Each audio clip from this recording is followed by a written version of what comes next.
नमस्ते, मेरा नाम सागर कुमार है और आप न्यूज़ हाट देख रहे हैं। देखिए, उत्तर प्रदेश सरकार में मंत्री ओपी राजभर सर हमारे साथ है। सर, आज बड़ी संख्या में कहार समाज के लोग आज मौके पर आए हुए हैं। क्या कुछ तैयारी चल रही है सर उत्तर प्रदेश? ये चुनाव की तैयारी है। जो पिछड़े हैं, जिनकी आबादी 42% है उत्तर प्रदेश में, इनको सारी पार्टियों ने वोट तो लेते हैं लेकिन इनको अधिकार नहीं देते। तो 1993 में आरक्षण लागू हुआ, 32 साल हो गया। 27% रिजर्वेशन का बंटवारा होना चाहिए 7, 9, 11 में।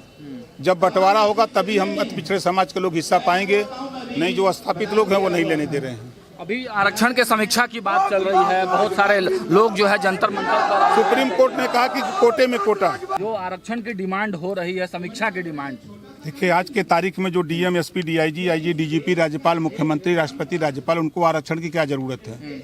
बाबा साहब ने जो गरीब हैं, जो निचले पायदान पर हैं, उनको विकास की मुख्य धारा में लाने के लिए आरक्षण दिया है।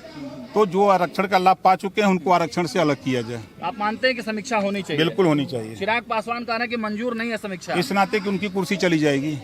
चिराग पासवान की कुर्सी चली जाएगी? बिल्कुल, वो क्रीमी लेयर में आ गए हैं। चिराग पासवान को आरक्षण छोड़ देना चाहिए? बिल्कुल छोड़। अगर अपने भाई का ही चाहते हैं तो अपने भाई को ही दिलाना है आरक्षण। सब दिन वही आरक्षण लेते रहेंगे और लोग कहाँ जाएंगे? और सीटों को लेकर बहुत सीटों का कोई विवाद नहीं है। अखिलेश यादव ने आप लोगों के सीटों को बंटवाया और राष्ट्रीय अध्यक्ष हैं, एनडीए के राष्ट्रीय अध्यक्ष बन गए हैं। तो आपने देखा कि चिराग पासवान पर बड़ा हमला बोल दिया है उत्तर प्रदेश के मंत्री राजभर ने। ओपी राजभर, जो अपने बयानों के लिए जाने जाते हैं, उन्होंने साफ कह दिया है कि आरक्षण पर समीक्षा होनी चाहिए। कोटा विद इन कोटा की बात जो है उन्होंने कही है, और जो लोग आरक्षण का लाभ ले चुके हैं उनको आरक्षण छोड़ना चाहिए और बिल्कुल आरक्षण की समीक्षा होनी चाहिए।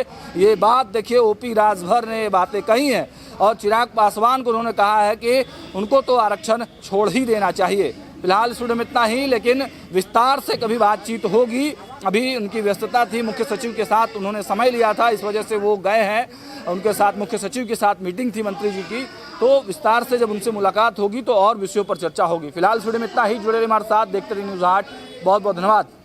संविधान के दायरे में रहकर हम अपने अधिकार की लड़ाई लड़ते हैं। इससे किसी को बुरा लगे उसके लिए हम 2 लाइन का दोहा भी बनाए कि बनत रही तब बनत रही, हम तोरे संगे जब तक रहे, बनत रही तब बनत रही, अब न बनी हमरे तोरे, रंजा चाहे चाहे खुशी रहा, तू अपने घरे हम।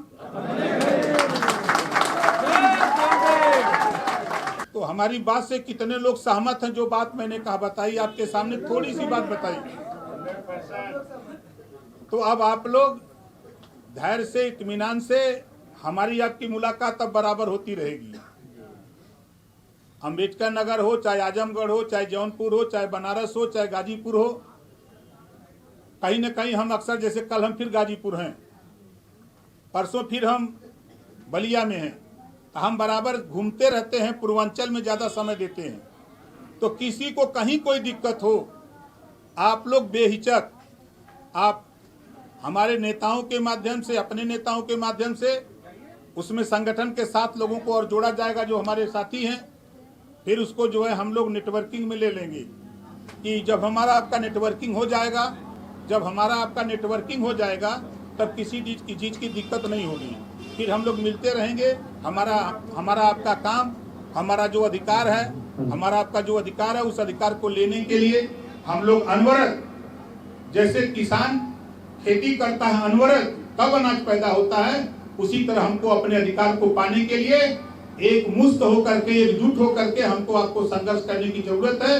हम लोग आपस में बटे हैं। नाई कहता है वोट कितना है, नाई के लिए लोग कहते हैं वोट कितना, प्रजापति के लिए कहते हैं वोट कितना, कहार के लिए कहते हैं वोट कितना, विश्वकर्मा के लिए कहते हैं वोट कितना।